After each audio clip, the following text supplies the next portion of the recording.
It also means the ability to spend time with yourself and learn yourself and the things that that makes you think as a person, as an individual, right? And self-development doesn't really mean the consumption of information alone.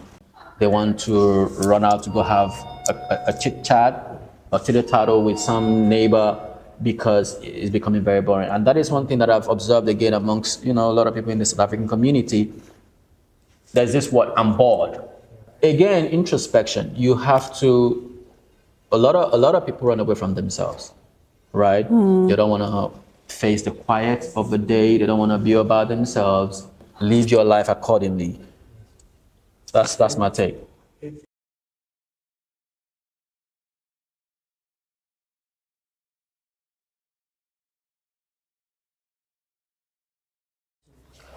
Yeah, welcome y'all. This is KCTV.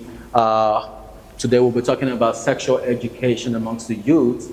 We are at the Bellevue Library, Pack B Gallery Art Studio, and I've got Kate Face in the studio with me. Let's get the conversation started. It brings me to this, again, this is just my personal opinion with regards to that.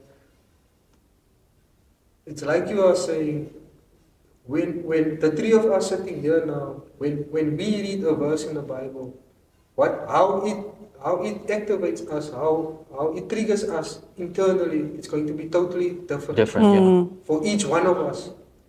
And now we sit in a situation whereby, let's say the youth read the Bible and they get certain visions or whatever. Now they go to their parents or maybe the pastor or whatever, or go to church, someone they respect in that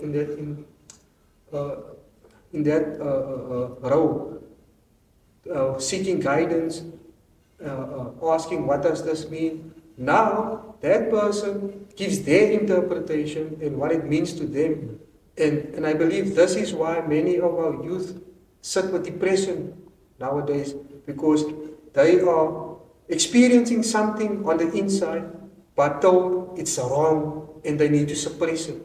And they go through life not expressing themselves. And whenever they engage with something, they are not fully engaging with that thing because they feel somehow it's wrong as a result of how they were taught. Or they don't feel safe to express themselves. Okay, what do you think that is? What do you think is the basic roles of parents, right? One of the roles of parents is to be able to guide their children. So I'm not going to answer that question directly, but I just want to touch on what we just spoke. Again, this is my experience, and I don't want people necessarily to believe what I say, because what I experience is my truth, and what you experience is yours. So what applies to you doesn't necessarily have to apply to me. Similarly, what applies to me doesn't mean it has to apply to you. But at what point, if that is the case, at what point do you learn? Because if we're to now I wanted to say that my observation in life has been, when we read this same verse and we get our different interpretations, and let's use like a very layman example. Say for example, you read this verse and you get a particular, let's say your interpretation is one. Now one activates your superpowers, but then one how can I say suppresses her superpower. She was supposed to listen to three, but now because of our society, one happened for you. Now we expect one must activate her as well. Okay. And now for me, maybe 7. The interpretation I get is 7, and that activates my superpowers. And now, when all our superpowers are activated, now we have heaven on earth. And we can't get to heaven on earth because one person wants to, how can I say now, push their interpretation down on the next person. You understand? Okay, that is where self-development again comes in, right? And self-development doesn't really mean the consumption of information alone. It also means the ability to spend time with yourself and learn yourself and the things that, that makes you think as a person, as an individual, right? Again, introspection. You have to. A lot of people run away from themselves, right? They don't want to face the quiet of the day. They don't want to be about themselves. They want to run out to go have a chit chat or titter tattle with some neighbor because it's becoming very boring. And that is one thing that I've observed again amongst a lot of people in the South African community. There's this word, I'm bored. Everybody's bored. But like, why would you be bored? I've always wondered what does Boredom means? What does boredom feel like?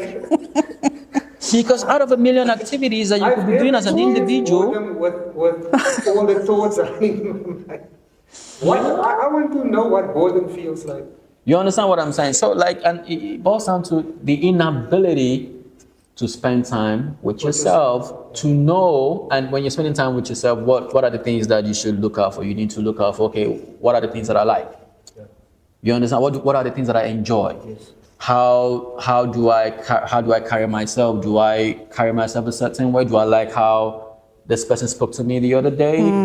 Those are the things that you look out for. What kind of food do I like? Right? What is my sleeping pattern? Am I nocturnal? Do I function better in the night or do I function better in the day? Right? Or how many hours can I keep my attention on something? Can I read for 30 minutes and be focused and attentive for 30 minutes? Or do I lose my attentive span between 10, 15 minutes into the whatever, maybe conversation or into the lecture, or into the reading? Do I lose my attention span in 15 minutes? So you know yourself. I could read for an hour. I know, okay, between an hour, 45 minutes, an hour, I'm beginning to lose concentration. Right? Those are the things you do. You learn yourself and then you build on those stuff. But a lot of times people don't want to do that. They want to, I want to go have a bottle of beer. I want to go do some crazy stuff. And those are the sensitizations we need to go and give to these young ones and say, hey, it's okay for you to be all by yourself, to be alone sometimes. And that's what I wanted to say is that we've been so conditioned to think when you are alone, it's something bad.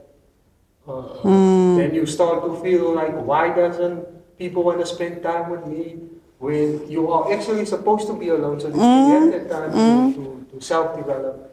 So people shouldn't, especially our youth, when they find themselves alone and they see maybe there's a group of friends that are always together, just know that you have the potential to develop even faster than what they do because they will always be influenced by each other. Whereas if you are by yourself, it will be very less where you will be easily influenced by external forces.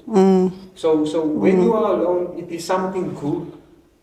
And some of our youth have been committing suicide of that aloneness, not knowing or weren't taught that it's something positive. So it boils down to guidance again. It is. Parental, like I understand that a lot of people do not have that parental guidance, right? But it boils down to we again, as we are here doing this podcast and having this conversation. It brings me to this thought. I've always wondered, what does that mean? With great power comes great responsibility. It never made any sense to me until recently. And this is one of the stuff I can say is evidence of that. Like, for example, this platform that you guys are having now, it's great power that you have. And it's your responsibility to bring these kind of conversations to our youth so that they can start their journey of self-awareness and avoid possibly this early teenage pregnancies and influence, substance abuse and stuff like that. So you guys have great power, so you have a great responsibility. I will do our best. All right.